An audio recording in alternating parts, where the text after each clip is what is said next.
Sit back down and shut your trap. It's time for Keeping It Sports with M3. Are you ready? Are you ready? Well, I'll need some beer. Are you ready? You have to ask me nicely. Come on now, don't be bashful. Are you ready? Are you ready for Place for the best sports talk and news surrounding each league. I can prove it with my usual flawless logic. Hey, man, this time I'm gonna do it my way.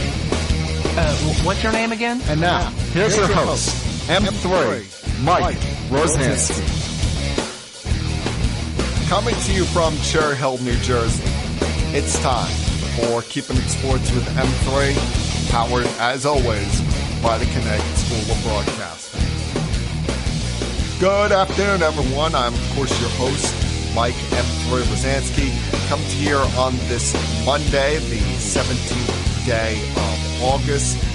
Hope you're all having a very good day. Hope you're all off to a great start in your week, whatever it is you may be doing at this given time. Thank you all once again for joining me this week, whether you're watching live on YouTube and across other social media channels, or if you couldn't stand the sight of my face and just wanted to listen to the podcast version of Keeping It Sports with M3, which is available every Tuesday afternoon.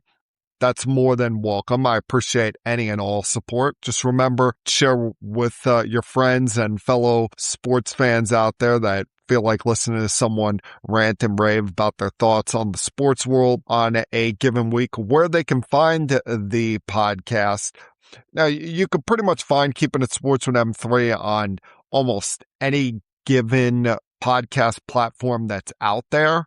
But the nice, tidy, easy way to find everything, including all of our social media streams, Instagram, Twitter, as well as the Facebook page for all of this, is to go to the website Linktree, type in M3 Rosansky, that's M, the number 3, Rozansky, M3 Rosansky, and you should pop up on the Linktree page set up for Keeping It Sports with M3, which has the links to all of the podcast platforms, including Spotify, Apple Podcasts, Amazon Music, Podbean.com, all of them that you can think of, as well as the links to all of our social media feeds, all of the places that you can reach me and follow along with Keeping It Sports with M3 on a weekend, week out basis.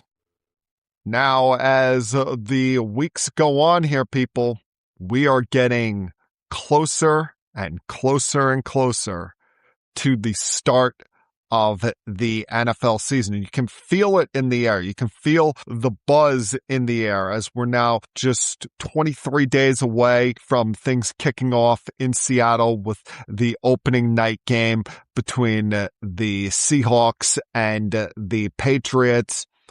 You'll have that international game between the Rams and the 49ers. And then everything else gets underway for everyone else that following Sunday, September the 13th. It's starting to become that period of the, I don't know if we want to call it the NFL off season anymore or NFL preseason, where there's an antsiness. There is a buzz amongst these fan bases where the hype is almost at an uncontrollable level. People just want to get football underway so we could stop the nonsense of, on a day in, day out basis, talking about certain things. Like, I'm seeing things on ESPN last week where they're breaking down what quarterback has the best ball placement, what quarterback has the best decision making, how people get offended if Patrick Mahomes isn't number one in every one of the rankings out there, even despite the fact he's coming off a torn ACL and the Chiefs had a down year by their standards last year.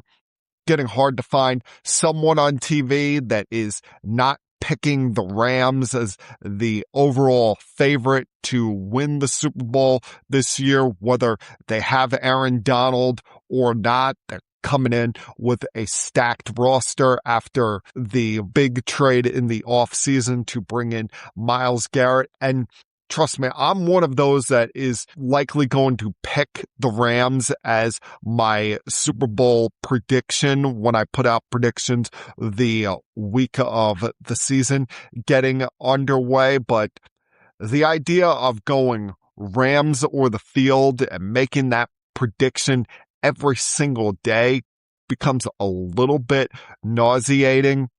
I get they're the most stacked roster likely in the NFC and potentially in the NFL. And I'll believe that Aaron Donald is not playing for the Rams this year when we get to that dead date where you have to have someone locked in on your roster or they're not eligible for the postseason. Like, hell, we could be getting close to Thanksgiving. Aaron Donald still hasn't given a decision. I'll still believe that he's playing the end of the season and into the postseason for them. Yeah, you got to go through the wear and tear of things, but we've seen how great a shape that guy has kept himself in while he's been away from football. And I have no doubt that even if he came back as a third down pass rusher, he would have an immediate impact on that team. But breaking down things like that become nauseating on a day in, day out basis, whether it's that or constantly having to hear about some of the quarterback battles going on in training camp, the few that remain. I mean, the most nauseating one of them all is the Cleveland Browns quarterback battle between Deshaun Watson and Shedeur Sanders, neither of whom I think is really that great. And Deshaun has barely played football over the last 5 years with a lot of the off-the-field troubles he's had and then dealing with injuries at the same time. Then you mix in Shedeur Sanders, and he's just become the most recent fan craze where his popularity is more about off the field stuff and more about what he did in college than anything he's shown on NFL tape. And I am one of those that feel that that's a fad that will slowly but surely float away, kind of like Tim Tebow did. I do not see him being someone that has a longevity and long staying power in the NFL. I think he's mostly living off of the Sanders name right now. But it just shows how much people love football, how much we live, breathe, and die for this sport. We can't get enough of it, no matter what fan base you turn to, especially the most nauseating fan base of them all, the Dallas Cowboy fans who are already in their we them boys mindset. I mean, usually they wait until about October to piss us off with this stuff when they go through a 3-game winning streak like they did after the trade deadline last year, and they start getting real positive about things. But you got to admit, they have a right to feel somewhat positive coming into this year because you've still got an electric wide receiver combo there with CeeDee Lamb and George Pickens, albeit he's playing on the franchise tag.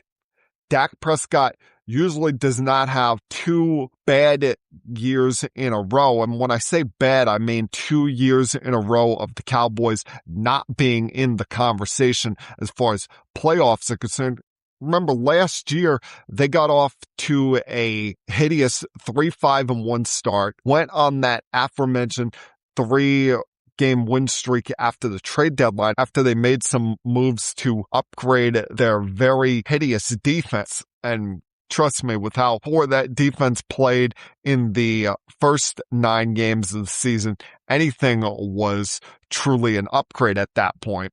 But they brought in a stud at defensive tackle in my guy Quinton Williams, rewarded him for his work on the field and the fact that he's been a total pro and a team leader with them thus far, giving him a 3-year, $105 million contract extension, locking him up with them for the next 4 years. And they've made a lot of improvements on that defense during this offseason, including using their first 2 draft picks with drafting Caleb Downs at safety at number 11, then taking the edge rusher Malachi Lawrence at 23rd overall. They needed to make upgrades on a defense that was 32nd ranked in the sport last year in both points allowed and passing yards allowed. And these are the kind of moves that you make in doing that, as well as a sneaky move they made this morning, signing Von Miller to the squad. And while he's 37, you don't expect him to be anything more than a rotation piece at this point in his career. He still did have 9 sacks last year for the Commanders. And could be a good leader, could be a good voice of wisdom in that room for some of the young guys, especially Lawrence. And remember, early in Von Miller's career, he had that same voice in his ear for a couple of years in Denver when DeMarcus Ware came over. Was a big influence and help in that team getting over the snide and winning the Super Bowl in 2015. Now, do I think it's going to round into form of the Cowboys being a Super Bowl winner? No, I do not. I think they could make the playoffs, but I think they have a lot of steps to take to still overtake the Eagles, the reigning NFC East champions, despite them trading away A.J. Brown during the offseason. But we'll start to get our first glimpse of that when it comes to the Cowboys on the first Sunday night of the season when they're at MetLife Stadium taking on the New York Giants. The New York Giants, who I am very much looking forward to their season getting underway. And not because of just the influence of John Harbaugh being in the room. And you hope if you're a Giant fan, it be the beginning of a new day with the Giants, because it's been a lot of lean years for this franchise. They've made the postseason 1 time in the last decade. And around that, it's been a lot of ugliness, been a lot of just embarrassing moments for them. But for a team that you would see having a lot of positive vibes about them coming into this year with the introduction of John Harbaugh, they've been very noisy this offseason with a lot of off-the-field nonsense, whether it be back and forth between Abdul Carter and Jaxson Dart over politics, or the lack of awareness from Malik Neighbors and especially Cam Scatteraboo coming off of season-ending injuries last year, to then also bringing back Odell Beckham for this potential farewell tour, although I'm not sure what kind of an impact he's going to have on this team if he even makes the squad at all, to now, once again, us having to answer questions about Jaxson Dart and his ability to keep himself safe, his ability to keep himself healthy and stay upright at all given times. I mean, this is a guy that, as talented as he is, trust me, he was someone I had interest in the Jets selecting in that 2025 draft.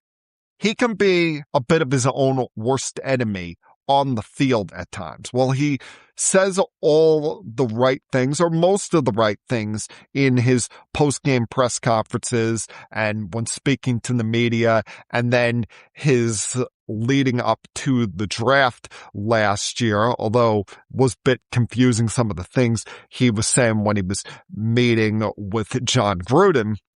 He has a bit of a wild child style to his game, as we've come to see.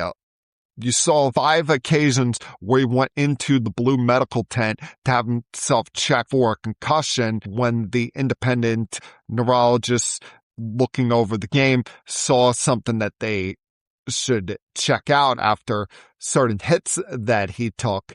And there was one time he was diagnosed with a concussion that caused him to miss 2 games. Well, now already in the first preseason game, you had him going into the blue medical tent after taking a hit during the first quarter of Saturday's preseason game. And while he came out from it clear, was able to return to the game, he shouldn't be acting all miffed and upset about this after the game. Will it be him or teammates of his acting as if this is like some big hit job by the NFL, acting as if this is something where they're singling him out, they're targeting him for this? They're going to be very protective of players when it comes to concussions, especially with some of the lawsuits that they've faced in recent years. B, they're always going to be very protective when it comes to the quarterback. And C, after what happened with him last year and all the times that he took hits and was examined for concussions, they're not going to take any chances. This is 6 times now in less than 2 years he's gone into the blue medical tent for concussion checkovers. You realize that in almost a decade of playing in this league, both Patrick Mahomes and Josh Allen have only gone into the blue medical tent 7 times. And we're talking about this kid not even into his second year in the league, not even into his first full year as a starter. He's been examined 6 times. I don't want to take away from his scrambling, his elusiveness, his just backyard football style, because that's part of what is going to potentially make him a great quarterback and make him a successful starter for the Giants for hopefully years to come. But at the same time, he's got to be able to protect himself. He's got to be able to realize when it's a dead play and realize when to move on for the next play. Not every play are you going to be able to scratch and claw for every single yard, or as he once referred to it, that +2 mindset where he wants to make sure he falls forward 2 yards on every play, every time he runs with the football. Sometimes you've got to lose a battle to win the ultimate war.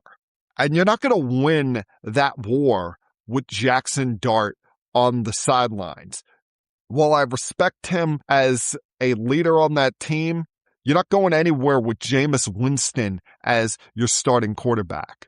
All the moves that the Giants have made, whether it be upgrades on the offensive line, bringing in some studs on the defense, such as Arvell Reese in the draft, drafting another wide receiver in Malachi Fields that you hope takes those steps as the season progresses to be in that clear-cut number 2 behind Malik Neighbors. All of these moves they've done are with the design of Jaxson Dart leading them back to the postseason and hopefully at some point the promised land.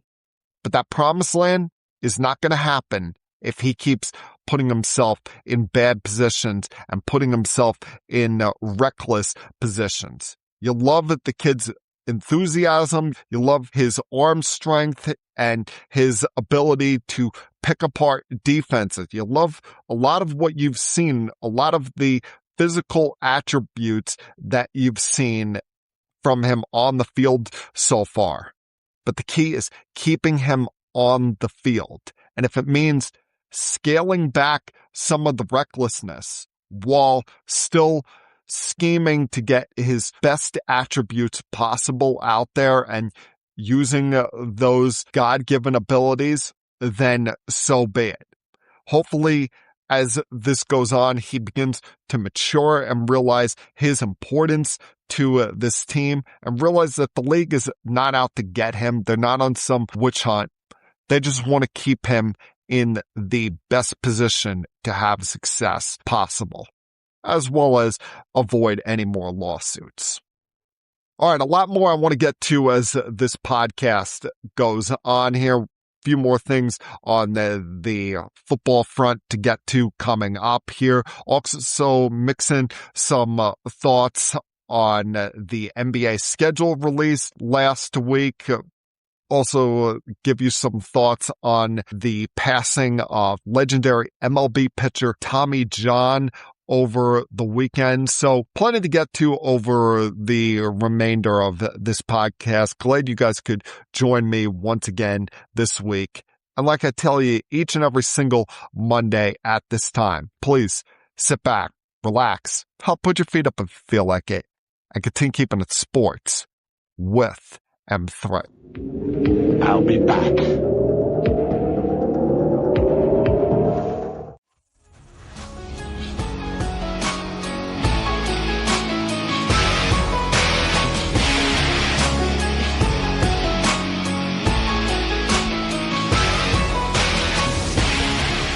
As some of you may know, I am all for pettiness. I am all for getting back at someone when you feel you've been wronged, as long as it's within legal bounds. I mean, if you're doing something that's causing physical harm to someone else or that could potentially be getting you arrested, then you've really got to reconsider some of the things going on in your life, and you are not someone that I trust being around in society. But if you feel that someone has in some way wronged you or brought a bad look to your name, and you can within legal bounds get revenge on them, by all means do it. But then there are times where someone just comes across a little bit too petty, a little bit too insecure. I look at them and say, like, dude, read the room. Realize your surroundings and realize that you're not as much hot shit as you think you are. Well, the most recent example of that would definitely have to be the quarterback of the Washington Commanders and LSU alum, I guess we can call him that, Jayden Daniels. Jayden Daniels had his attorney recently send a letter to LSU informing them they can no longer use his name, image, and likeness through a letter on August 5th to the Tigers athletic director, Verge Asbury. And at the center of this dispute that they have with LSU is statements from Daniel's spokesperson that their annoyance over the Tigers allowing sophomore cornerback DJ Pickett to wear the number 5 jersey that Daniels wore when he won the Heisman Trophy while playing for LSU in 2023. And I just sit here and I scratch my head and I'm like, I'm sorry. Are you out of your freaking mind? This is what's on your mind right now. First off, you're coming off of an injury-plagued down season with the Commanders. And your focus should be on them, a team that right now many predict to be the 4th team in the NFC East. And you have to look at the history of that program. I know it's a different coach from when you were there. They've moved on to Lane Kiffin now in his first year, and he's not going to be as focused as others would be on history or any tradition or maybe any past promises that were made at that program. But he has no ties and no connections to Jayden Daniels. And while Pickett was not a player that he lured to come to LSU, he's certainly not going to be disappointed by having him there again this year if he puts up a similar or better performance that he did last year when he led the team in interceptions, had 37 tackles, 1 sack, and played over 500 defensive snaps. Plus, think about this. LSU has only 4 numbers in their history retired. It'll be 5 when they retire Burt Jones's number 7 on November 14th.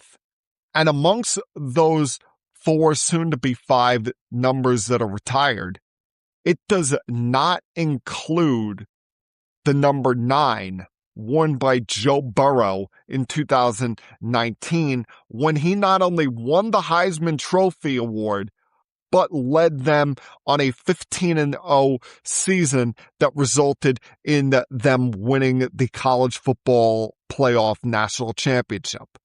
So you're going to, and while I'm sure there's more to this than just the jersey, there's probably some other NIL things that went on here. For you to be so uptight and annoyed that someone else is wearing your jersey number that hasn't been retired, yet they haven't retired Joe Burrow's number, and he accomplished more in 1 year there than you did in 1 year there. Like, come on, Jayden Daniels. Let's read the room here. Let's calm yourself before you're going to be throwing any kind of hissy fits or any kind of annoyance at somebody else wearing your jersey number. Now, one person that we're quite used to seeing throw hissy fits or act immature in any way possible is the former Cardinals quarterback, Kyler Murray.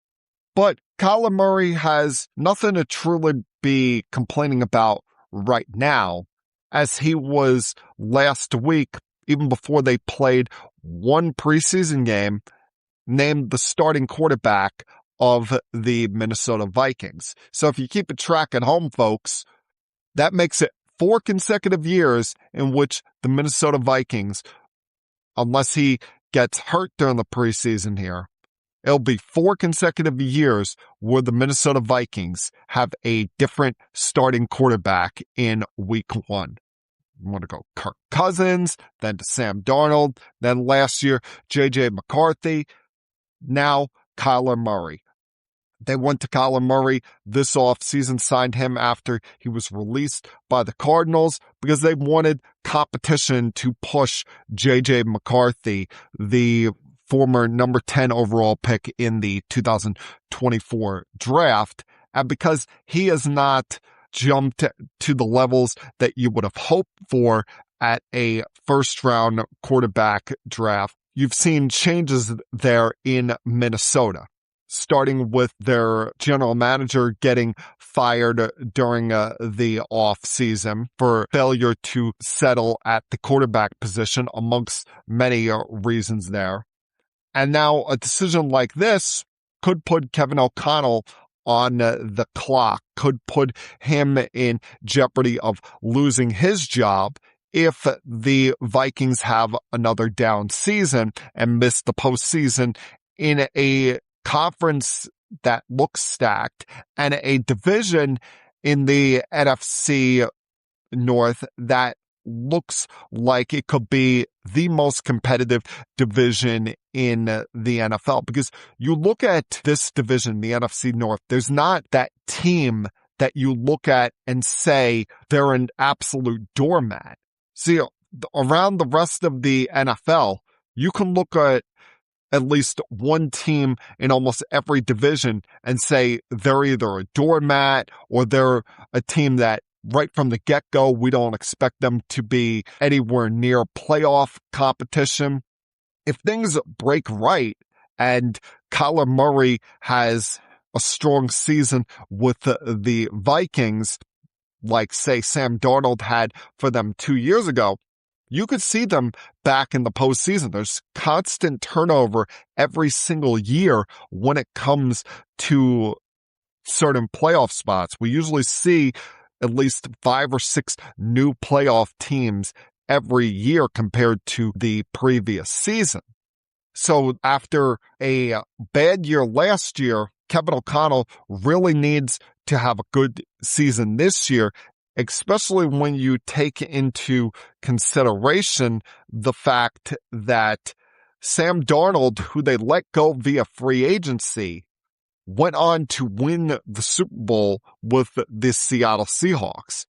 And you realize how much of a bad look that would be if you miss the postseason back-to-back years after the quarterback that you let leave in free agency won a Super Bowl without you. Not a great look.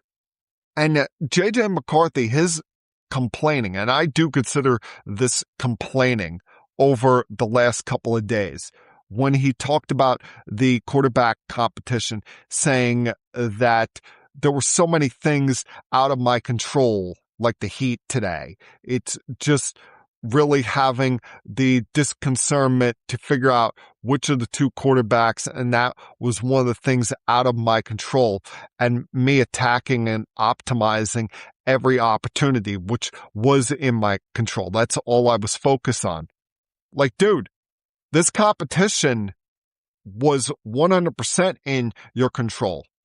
If you had shown more early in training camp, then maybe O'Connell is not making a decision until the end of the preseason. Maybe he's not making a decision before you guys lace up the pads for your first preseason game against the Giants over this past weekend.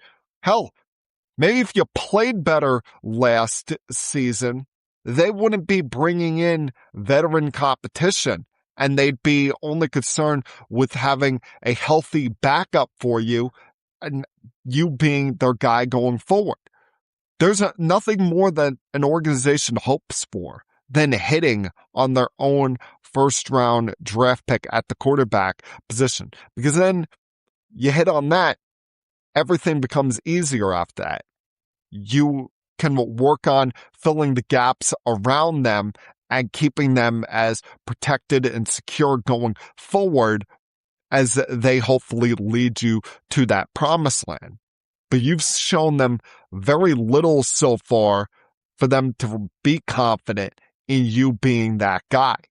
And that's why they felt the need to go outside the organization and find a competent starting quarterback. Because when you have weapons like they have in Minnesota, such as Justin Jefferson, amongst others, all you really need is competency. Someone who is not going to wet the bed with a play caller like Kevin O'Connell to have success with that team.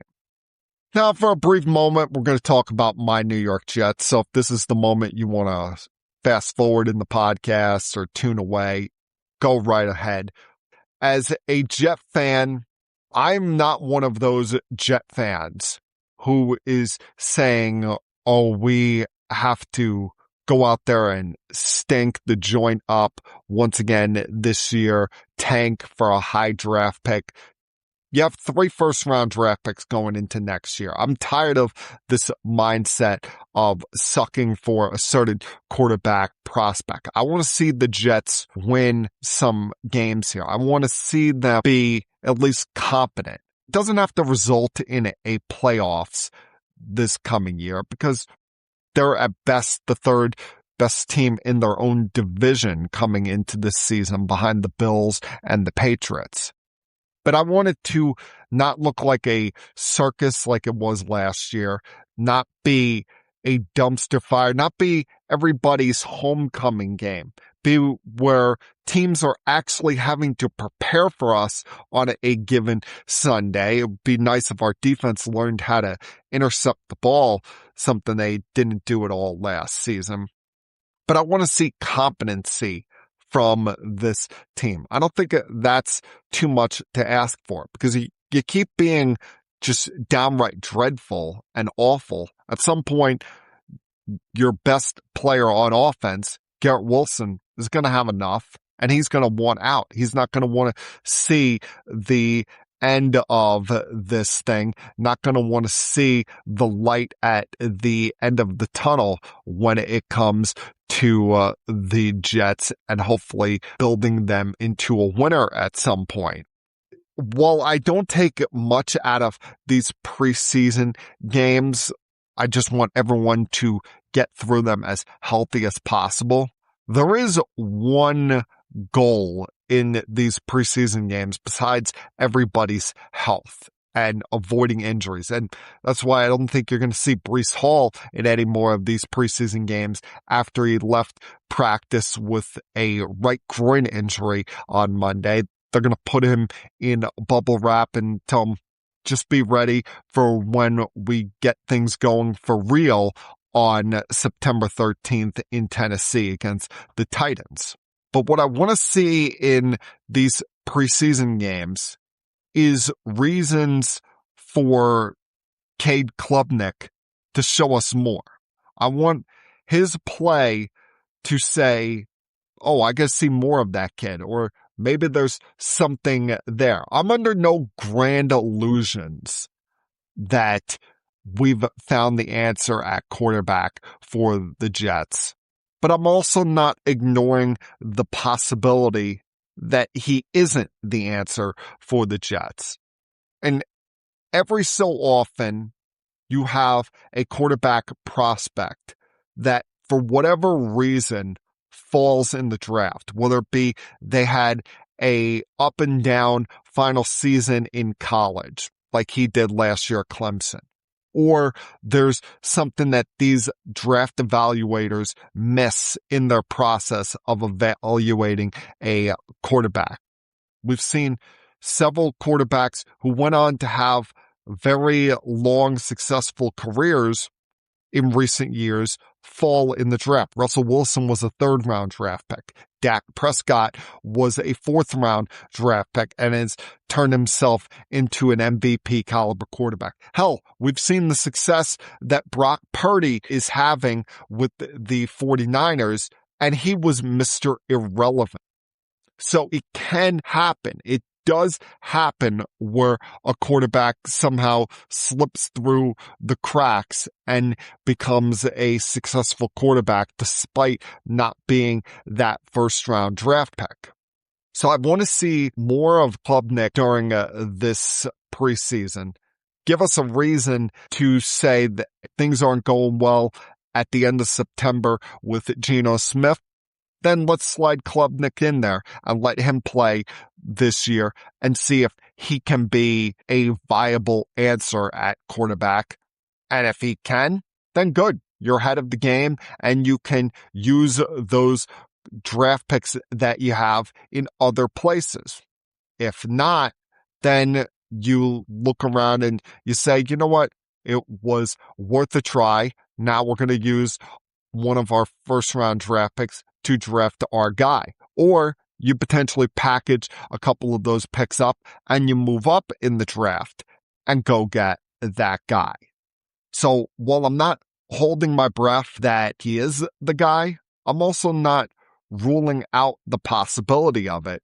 And I want to see as much as possible of him in this preseason to see if he could be an option for the Jets at some point in this season. I'll be back.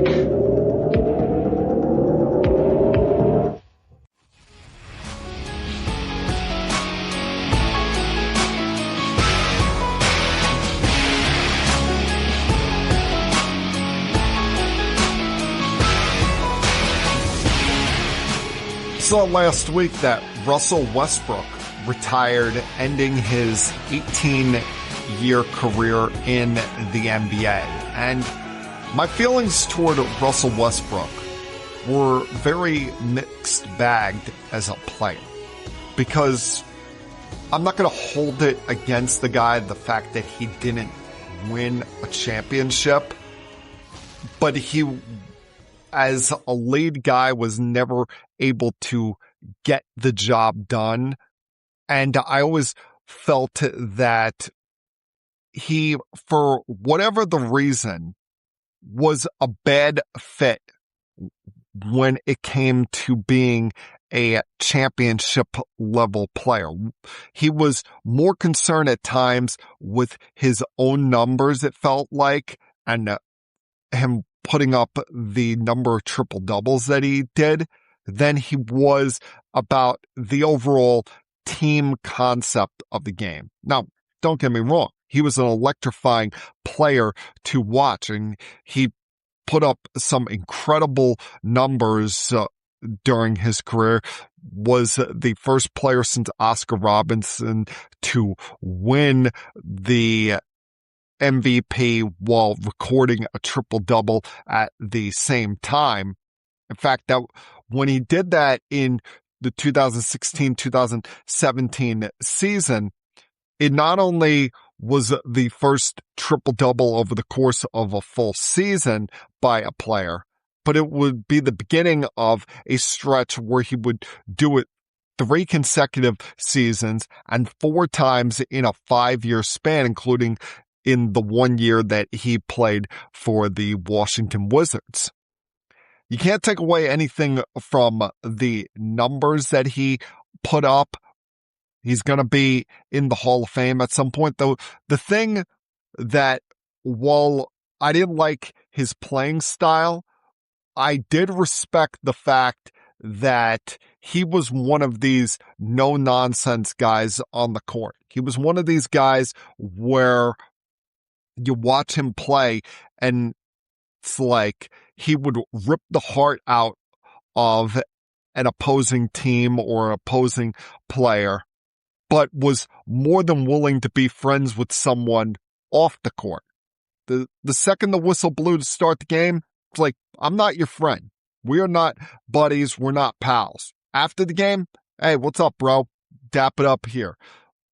I felt that in the NBA, there's a little bit too much of this whole we're all best friends thing going on over the last 10 to 15 years. So his mindset was a bit refreshing to see. He had a memorable career, going to go down as a top 10 point guard of all time. It makes you think, talking about his retirement today, what could have been with those Thunder teams if they could have kept him, James Harden, and Kevin Durant together. They wouldn't have waited until the 2024-2025 season to win a championship with Shai Gilgeous-Alexander and the crew. That group together, that trio, would have won a championship if they had gotten past the LeBron Miami Heat era and had them together to go up against the Steph and Golden State Warriors team. Those would have been some interesting battles if they still had James Harden on that team. But after they lost that finals to the Heat, James Harden got traded to the Rockets before the start of the next season. You had Westbrook tearing a meniscus after that dirty play by Patrick Beverley in the first round of the 2013 postseason. Durant got hurt in 2015.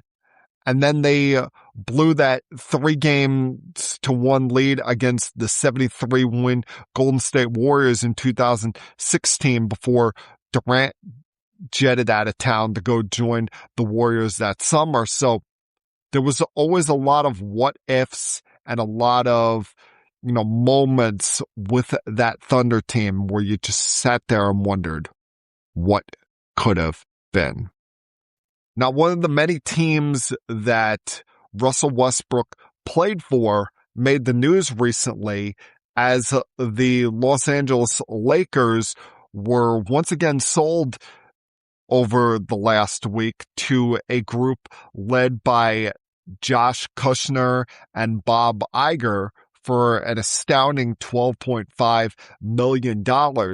And this comes less than a year and a half after the group led by Mark Walter had bought the majority stake of ownership from the Buss family for, at the time, what was a record $10 billion.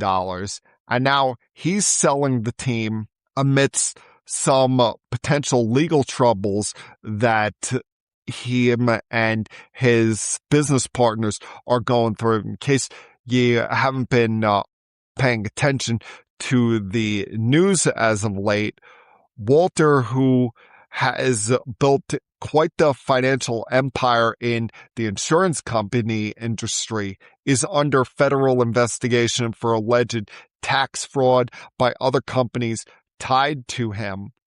And this is a guy that has his tentacles all across the sports world, whether it be with the LA Sparks, the Premier League club Chelsea, the Professional Women's Hockey League, also involved in motorsports, and most notably, his ownership stake with the Los Angeles Dodgers that has led to a lot of unhappy fan bases with the financial wherewithals they have, in the fact that they've been signing a lot of players and giving them deferred contracts. So it's forced his hand with these potential legal issues to sell one of his sports ventures, and he had to give up arguably one of his most valuable ones, that being the Los Angeles Lakers.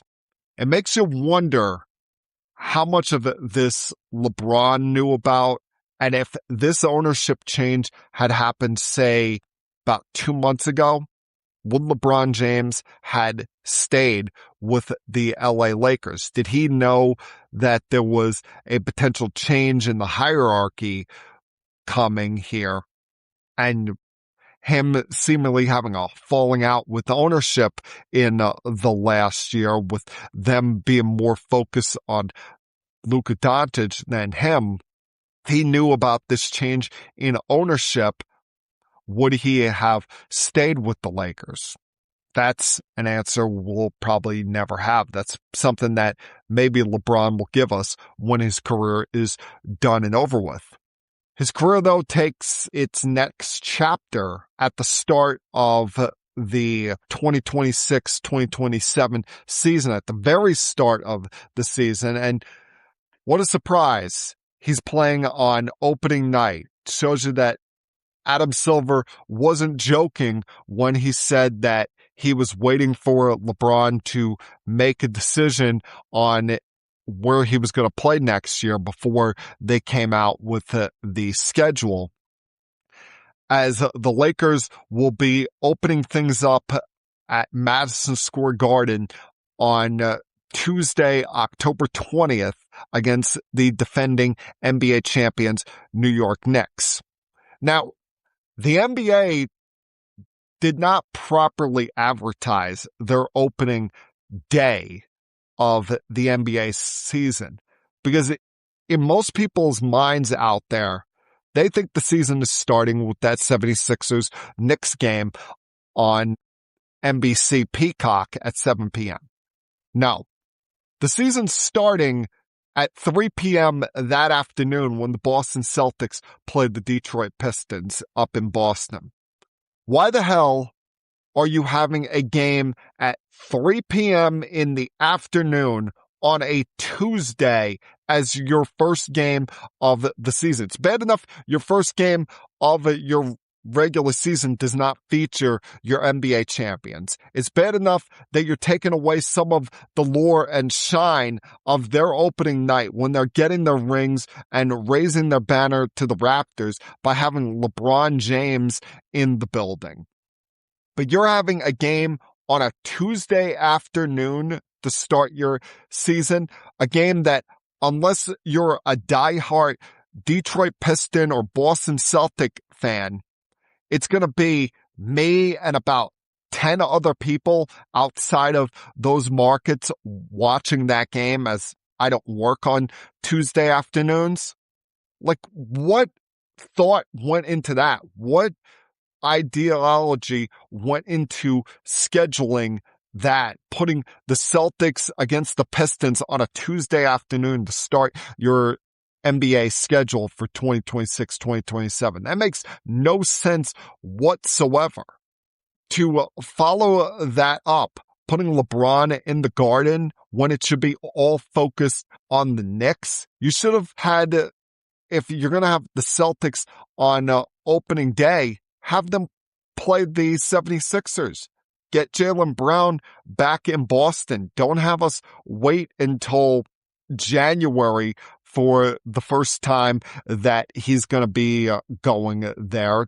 Have the matchup right from the get-go instead of going through all of this nonsense, all of this chicanery. Instead, you screw up the opening night schedule, and then you also screw up the Christmas schedule. Because I'm looking at this 5 sets of matchups here. It's bad enough you know that the NFL is going to put on some form of a doubleheader that day to just totally troll you guys, totally screw things up for y'all. But the matchups that you made for Christmas Day, you couldn't even get right. You got Spurs Knicks, Heat Celtics, 76ers at Lakers, the Oklahoma City Thunder at the Timberwolves, and then the Nuggets at Golden State Warriors. First off, I have a great deal of respect for Steph and the Warriors, what they've accomplished. No one needs to see 37-year-old Steph Curry and the Warriors on Christmas night. And come on now, we're going based on reputation, not true value to the game at this point. Putting the Warriors in a home game on Christmas. The matchups you should have done. You should have put the Miami Heat up against the New York Knicks for that noontime tip-off. Then you put the Celtics against the 76ers, whether that be in Boston or in Philadelphia. Have the Spurs hosting the LA Lakers. Lakers don't need a home game. Go Thunder versus T-Wolves there. And then Nuggets versus some other random team from the Western Conference or some team that's up and coming in the East in Denver. There's no need for the Golden State Warriors to be part of Christmas Day. And there's no reason for the Lakers to have a home game on Christmas Day. I mean, your schedule, it does not make a lot of sense. You want it to be this grand coming out party and retake over Christmas Day, something that you have long lost to the NFL. But instead, you put no common sense, no thought behind it. You just essentially you put 10 teams out there not caring about what would be the juiciest of matchups. Because you know the NFL is going to take their juiciest matchups, their most playoff tied and most playoff contending like matchups for that weekend and put them on that Friday afternoon and try to just dominate the day with a doubleheader on Netflix. And this is the best effort you could put forward to match them. I'll tell you, for as compelling as the NBA can be at times, they really lack some common sense with some of their brain trust. And making people wait until we get to the calendar year switching over to 2027 to seeing Jaylen Brown in Boston or Giannis return to Milwaukee. Or even some of the Rookie of the Year matchups, such as AJ DeBonza versus Darren Peterson. I'm like, come on, NBA.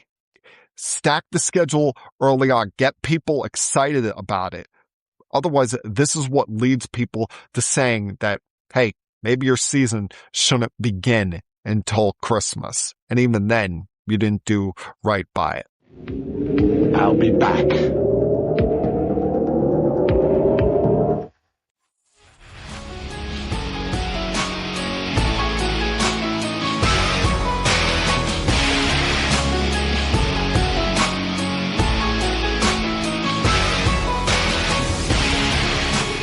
Now, as many of you may know, I am fearful that we are going to have a long time without baseball following this year's World Series.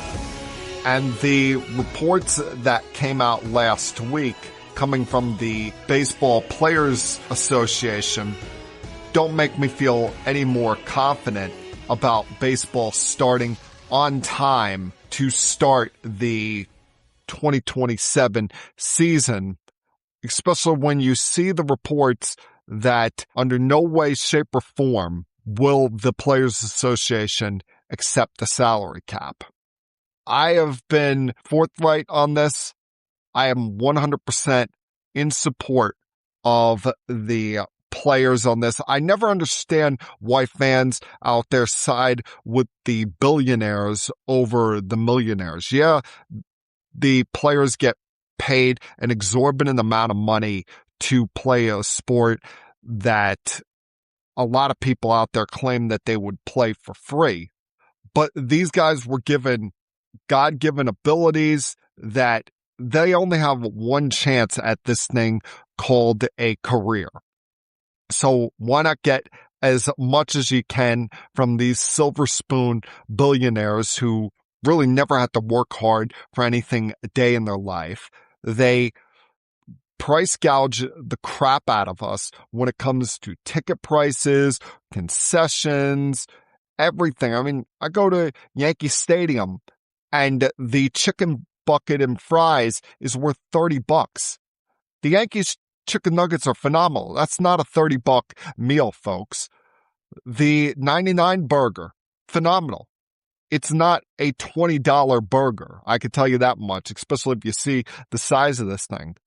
Plus, the need for a salary cap. You look around the sport right now, you can clearly see it's not needed when you see some of these teams that are in contention. And the Rays right now have the best record in the American League, and they have either their first or second lowest payroll in the sport.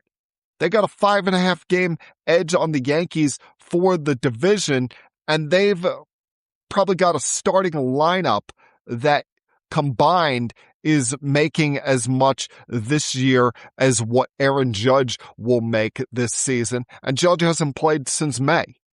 You look at the American League in whole, yeah, you've got a lot of teams at the bottom that are under 500. But even the 7 games under 500 Seattle Mariners are within 4 games of their division title. They're within 2.5 games of a wild card spot. You've got 6 teams right now that are within 2 games of the final wild card spot in the American League. All 3 wild card spots are currently held by AL East teams. It's still up for grabs there. And then you turn over to the National League side of things. You have the Phillies and the Padres tied for the final 2 wildcard spots, with Arizona, a supposed small market team, a game out for the final spot. The Miami Marlins, even through their struggles in July, they're 3 games back of a wild card spot. Hell, the Cardinals sold off at the trade deadline. They're 3.5 games back of a wild card spot. And even more damning, and this is more so damning to the Mets, but damning to these owners, who has the best record in not just the National League, but all of Major League Baseball right now? That's right. You guessed it. The Milwaukee Brewers, a team that is traditionally in the bottom third of payroll in this sport. But they keep chugging along, keep finding a way. Hell, even losing what everybody thought was the boy genius of Major League Baseball, David Stearns, to the Mets, they've been even better since they let him go on to the Mets. So come on now. These owners, get a hold of yourselves here. I get it. You're unhappy with the way that the Dodgers are spending. But hey, do better. Find creative ways to win games. Find creative ways to create investment plans. So maybe you could have some of those deferred contracts. I mean, we've seen teams that do it before with deferred contracts. I remember the Nationals did it with Max Scherzer's contract way back when. It's not impossible to do so. And hell, as I described before, the potential legal troubles that Mark Walters and company are facing, who's to say that he's even going to remain Dodgers owner past the next couple of years? Maybe they find enough things in this federal investigation against him that force him to sell the Dodgers as well. So you're overreacting the spending power of one team, and you have plenty of other big market owners that are willing to spend, but they don't have either the right people in there spending it, or they don't have the right people in there running the baseball operations and are too fixated on this analytical generation. Now, I hate to end the podcast on a sour note, but I would be remiss if I did not spend the final couple of minutes here talking about a true trailblazer in Major League Baseball, as over the weekend, we lost a legend of the sport, Tommy John, as he passed away at the age of 83 at his home down in Bradenton, Florida. And we had known that he had been dealing with health issues, and how he made that public to the world last week at Old Timers Day when he sent a note through the Yankees that he had been in hospice and diagnosed with bladder cancer and other ailments that had caused his health to decline in recent years. But we didn't realize how dire his health was. It should, though, come no surprise his passing when you hear about this. But his passing brings to light, once again, the enormous impact that he played on the sport of Major League Baseball. Because in 1974, Tommy John could have easily walked away from the sport. He could have gone home, as he suffered an injury at the age of 31 to his ulnar collateral ligament in his left elbow, that at the time was viewed as a death sentence to baseball pitchers. At the time was viewed as career over, go find something else to do to make a living for yourself. But he went to a man by the name of Frank Jobe and said, no, find a way. I want to continue pitching. I want to continue my career. He performed a surgery that at the time he gave Tommy John a 1 in 100 chance of being successful and allowing him to continue his career. A surgery that we now know as Tommy John surgery for pitchers and other athletes that tear the UCL in their elbow. He would then have his arm in a sling for the next 4 months before eventually gaining full range of motion, and then spend the entire 1975 season attempting to regain strength in his arm in preparation for a return where you could argue he was an even better pitcher than he was before the surgery. He would never throw as hard as he once did. He probably was the one that created the term crafty left-hander with the way he had to change up his pitching style, changing his motion from more of an over-the-top motion to more of a three-quarters arm slot kind of motion. But he would come back and pitch in another 405 more games, winning 264 of those games, more wins than he had prior to the surgery. Finished with a career stat line of 288 and 231, the second most wins to any pitcher since 1900 not to be elected to the Hall of Fame, only behind Roger Clemens. a career ERA of 3.34, over 2,200 strikeouts, did that in 760 career appearances, and in 8 seasons pitching for the Yankees amongst the 6 teams that he pitched for, he won 91 games over 2 stints with the Yankees. This guy was a very good pitcher. Never won the World Series. Ironically, he reached the World Series 3 times and lost in those World Series against the Yankees, twice with the Dodgers, and then once with the Yankees against the Dodgers in 81. But in the World Series, he was really good. Put up a ERA of 2.67 in 33 innings pitched.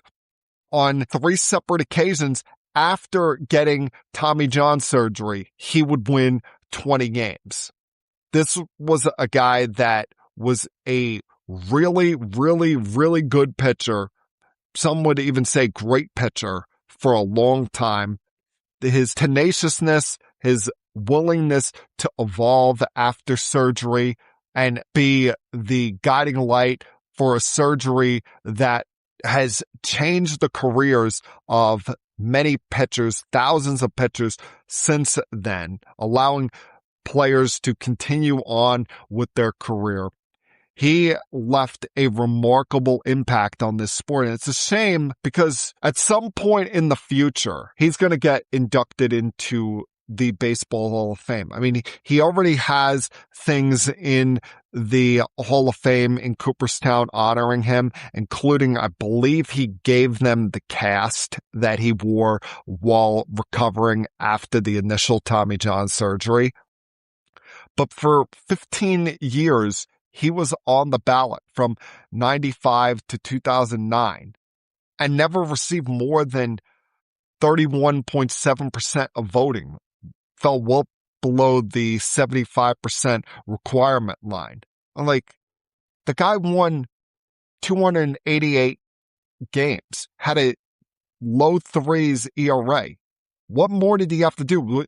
What, those 12 less victories are a reason why he's not in the Hall of Fame? I mean, Jim Cock got into the Hall of Fame in recent years, had less wins than him. Burt Blyleven is in the Hall of Fame, had less wins than him.